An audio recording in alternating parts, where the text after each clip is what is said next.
ni baada ya kupoteza mabao 26 dhidi ya 7 ya Strathmore Leos katika fainali ya Main Cup. Akizungumza wakati wa mazoezi katika KCB Sports Club Ruaraka, kocha mkuu Andrew Amonde amesema wanafurahia kurejea katika mashindano ya ushindani wanapoanza kampeni nyingine ya National Seventh Circuit.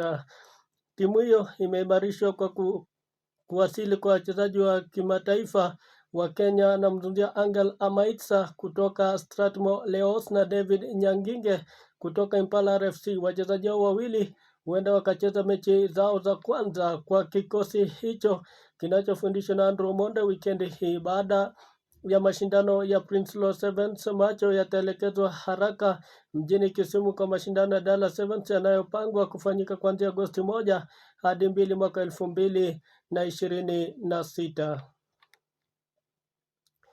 Na tukiachana na hayo msikilizaji, na kama nyota wa Uswidi katika mchezo wa kuruka na kutumia mti almaarufu high jump, Armand Mondo atashiriki mashindano ya Europa mwezi ujao baada ya kujiondoa kutoka mashindano ya Diamond League mjini London weekend iliyopita, wakala wake walisema hiyo jana. Duplantis mwenye umri wa miaka 26 alijiondoa katika mashindano hayo ya London baada ya kupata tatizo kwenye paja la kushoto licha ya kufanikiwa kuruka urefu wa mita 5.95.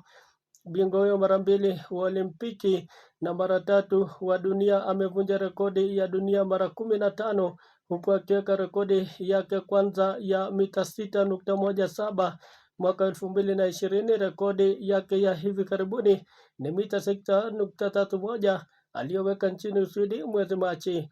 Mashindano ya Europa yatafanyika katika jiji la Birmingham nchini England kuanzia Agosti 10 hadi 16. Na tukipanda pale majuni ya kwamba takriban wa Marekani milioni 63 walifuatilia kwa televisheni na mitandao fainali ya kombe la dunia la FIFA kati ya Uhispania na Argentina siku ya Jumapili na kuvunja rekodi ya watazamaji. Hali hiyo inaonyesha jinsi soka inavyozidi kupata umaarufu nchini Marekani baada ya juhudi za miongo kadhaa za kupanua wigo wa mashabiki wa mchezo huo.